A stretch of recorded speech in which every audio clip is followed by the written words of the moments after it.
if it's just a price issue, then the right thing for me to tell the owner is, look, it's a price issue. Stay with the agent you have and lower the price because the price is still too high. I kind of assumed that was the issue with this house. But then I started doing a little research online into the neighborhood, and I thought, this is actually cheap for this neighborhood. There's got to be something wrong with this house. And normally, if I can justify a reason why, like I'll look at the pictures and I'll say, okay, the pictures are horrible, or there's no video, or there's no drone shots. I can find some sort of reason why, or the description is bad, like the way the house is described. But in this situation, the agent did a pretty good job of listing it and of presenting the home online. So I thought, I've got to look at this home because it must stink or something. Something's got to be wrong with this home because it doesn't make sense to me why it hasn't sold. So let's take a look at that. But before we do, I wanted to cover one other thing. You guys remember this thing from a couple videos ago? This is the 5 $100 bills that I got as a gift from my client. And I was having a hard time trying to decide if I was going to keep it or not. I don't want to take it apart, you know. But I decided that I have to take it apart because primarily, take a look at this. This is a picture of Bitcoin. Bitcoin's power. Notice the title, Silently Robbing You.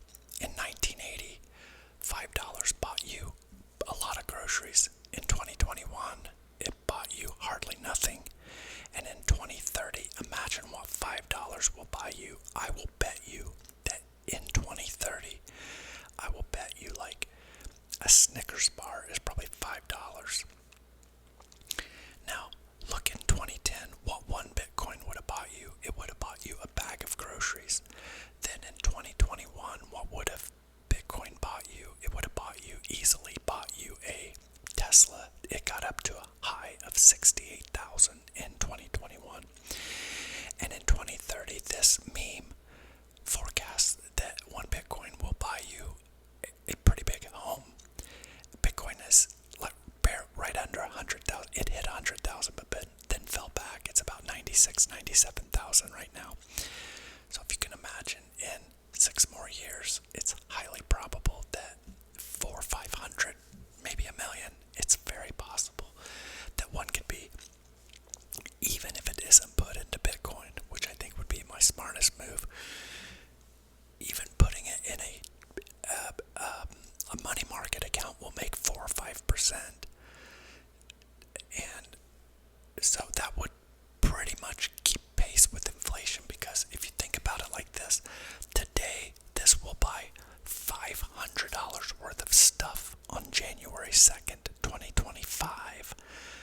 This will buy $500 worth of stuff.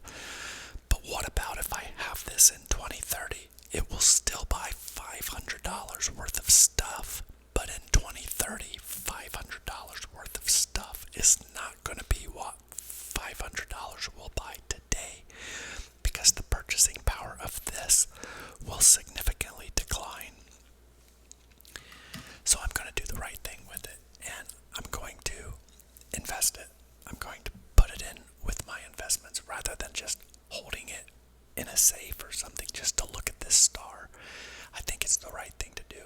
So, one last thing. Take a look at this quote. I heard this quote and I wanted to share it with you. God has removed you from a table where you used to sit in order to save you from a host who was serving you poison. Let that sink in. God has removed you from a table where you used to sit in order to save you from a host who was serving you poison.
this is January. People, the leaves they're all in this flower bed.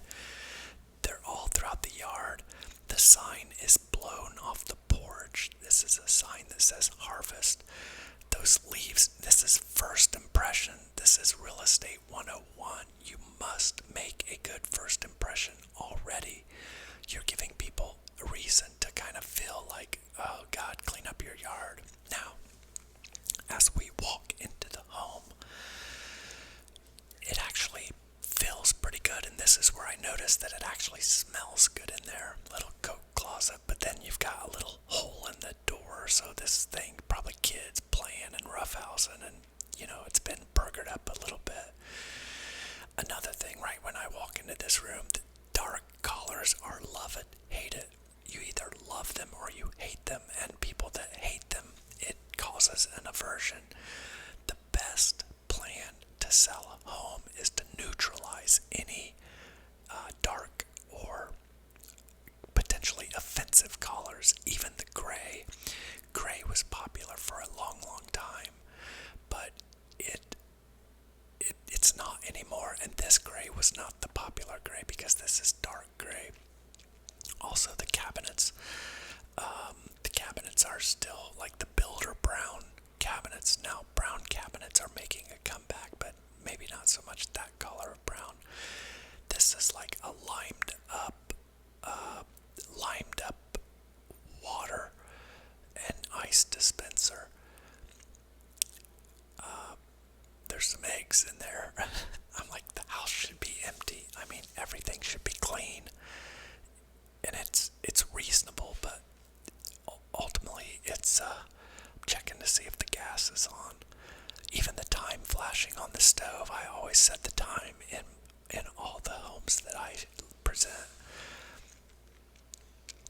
Then the microwave had some sort of like digital problem, like it was like 1 was trying to become a 0. It was like there's a fault in that microwave. Again, the cabinets or the counters are laminate. They are not quartz or granite, which is what most people want. But again, I'm not seeing anything that's horrible. This patio was pretty cool for the neighborhood. This is an anomaly in the neighborhood. This is a very nice stamped concrete patio with a cool pergola or a shelter out there. And there was some stains around the registers, which that stuff is easy to clean off or just paint around. It does have a wood-burning fireplace, which is nice. The trash cans should be put in the garage, not sitting out there in the yard. But overall, the vinyl plank flooring is in really good shape and appeared to be pretty clean. So, again, I'm looking for reasons to fault it. So this house is not horrible. I'm just finding reasons. That's just a storage closet. This is the laundry room. So the house, there is where the washer and dryer go, but it doesn't have a washer and dryer, which is about 50% of homes do. The furnace is very old. So that's another negative for the home, because the two most expensive things people buy are roofs and furnaces and air conditioners. Together, the HVAC, heating ventilation system. The garage has drywall, but the drywall was never finished, so it looks really rough. There's holes. The shelves in there are just basic, like do-it-yourself shelves that just shouldn't be in there. I would remove the shelves to create more room and make the garage seem bigger. Sorry, Vivian is snoring and having dreams and vibrating in her sleep. So we come back out, and I think we're gonna go upstairs now. There is no basement in this home, so that's another negative for the home, because many of the homes in the neighborhood do have basements, and a lot of people in Indiana, they want basements. But again, overall, I mean, I've called out a couple things, but I'm not beating it up too bad. I did notice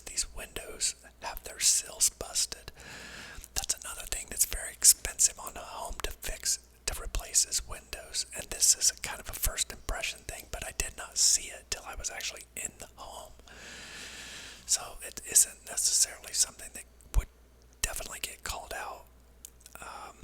This is a little half bath, which again is an aggressive color. It's a really bright yellow.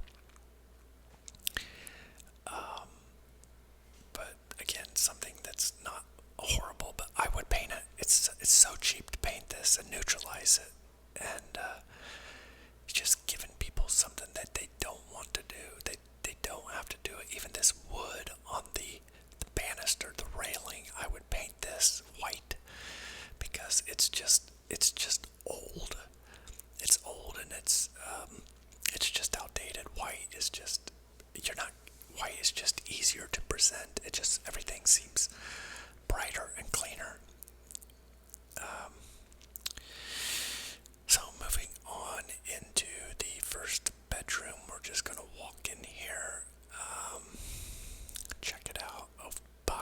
Bedrooms are basically boxes. There's not much you can mess up in a bedroom, but I did notice up on the ceiling, I think a kid was in here and probably had an LED strip or something stapled up there because there's all these holes in the ceiling that are just unattractive. Again, simple painting over them would be just fine. Maybe just a little patch and paint would go a long way. We go into the bathroom here, and again, overall decent. Just making sure the water's on, and it is dual sinks, which is nice, but it has kind of just a builder grade tub, the original tub and shower surround that came with the home, so nothing custom, nothing really fancy. Moving into this one, we have a Peyton Manning fan, Indianapolis Colts room. I'm sure this was a boys' room with the blue and the Colts theme. One of the closet doors is off. And another almost life-size, probably is life-size, Peyton Manning. This window is busted. It's not broken, but the seal is busted, so it's got moisture in it. It's hard to tell on the video, but it does.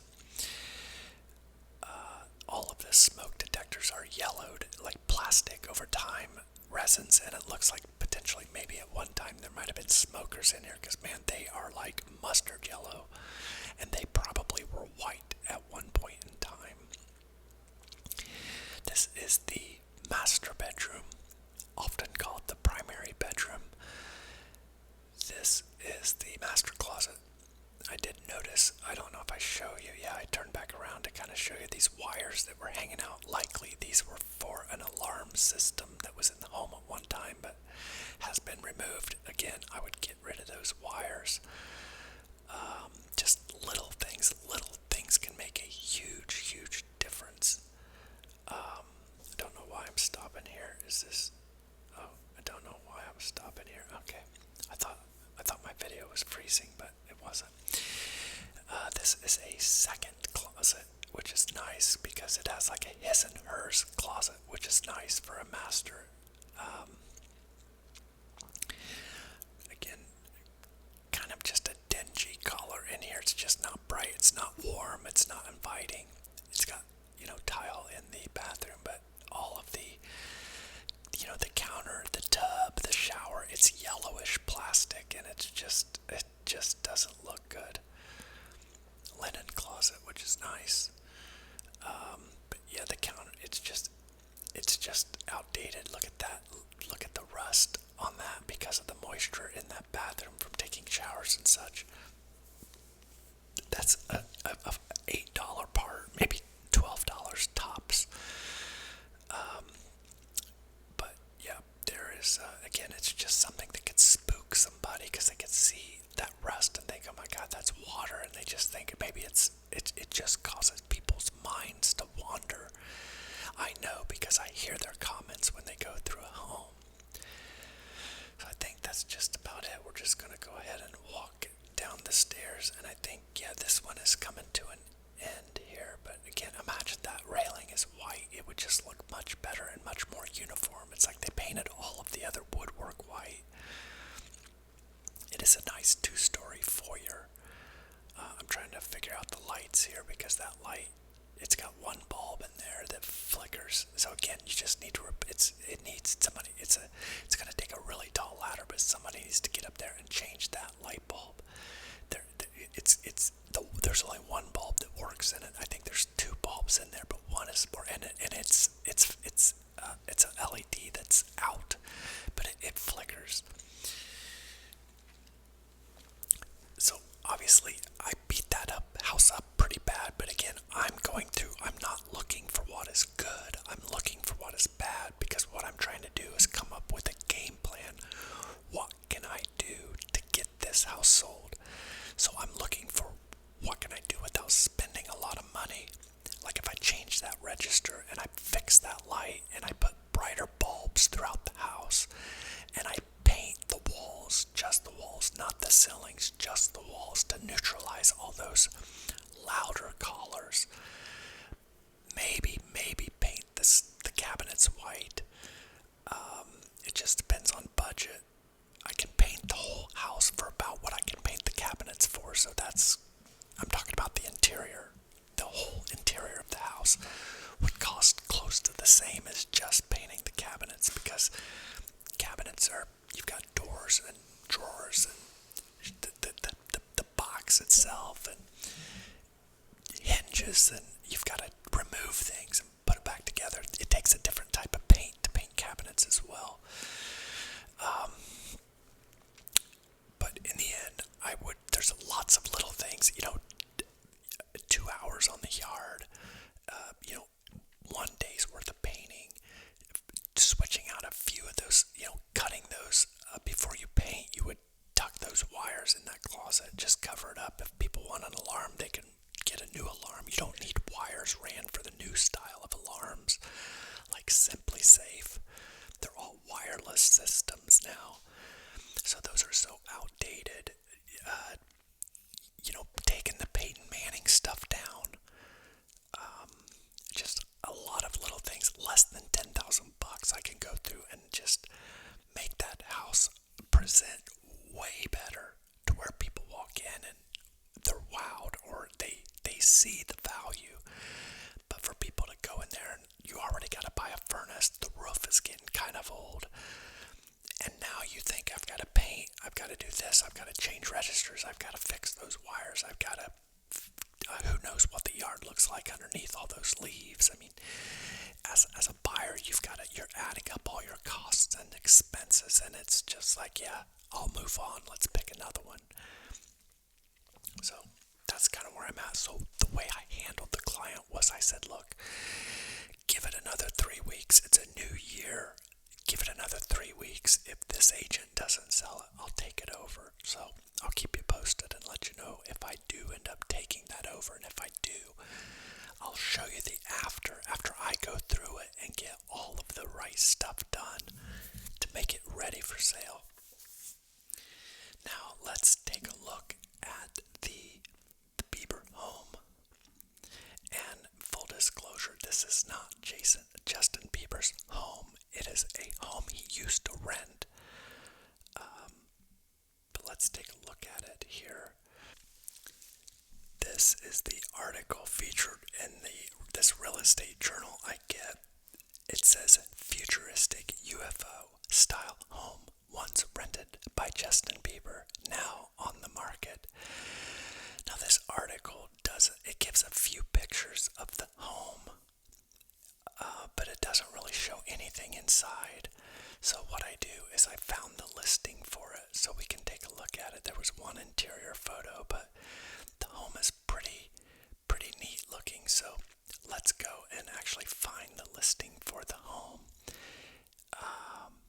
So this is it. It's listed by the $9 billion woman. Let's read about her real quick. With over $9 billion in sales, Jade Mills has developed a global reputation as the top Los Angeles and Beverly Hills real estate agent. She is ranked as the #1 agent worldwide by Coldwell Banker due to her expertise in the Beverly Hills real estate market. So let's scroll down now, just so you know, $9 billion. Let's just assume, and we're going to assume lightly, that she has made 1% commission on that $9 billion in volume. That means she has made $90 million. So if she's worked for 30 years selling real estate, that's $3 million a year for 30 straight years. That's a lot of money. And I can assure you she is not poor. She has a lot of things on here about what awards she has won. But we don't much care about that. Let's find the homes that she has for sale. So surprisingly, the UFO home is not the most expensive home she has listed. She has one listed for $68,000 in Beverly Hills. But this is the UFO home, so let's go ahead and click on it. And let's click on the photos. So as we scroll through, we will see this is the exterior. Another exterior.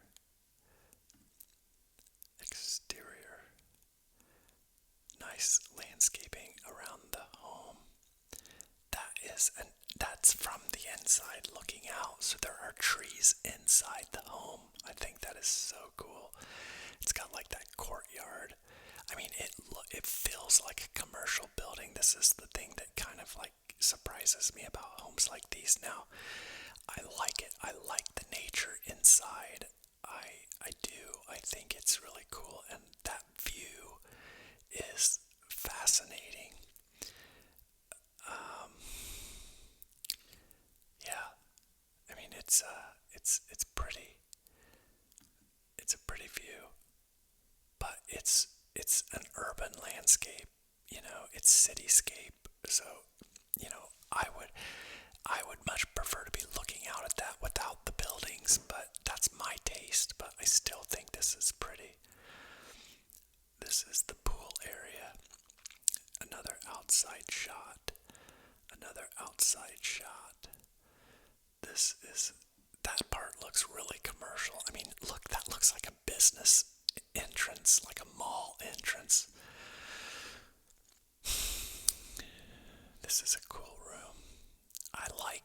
Don't get me wrong, I like glass. Like, look at that little atrium there with nature, like a little pond in there.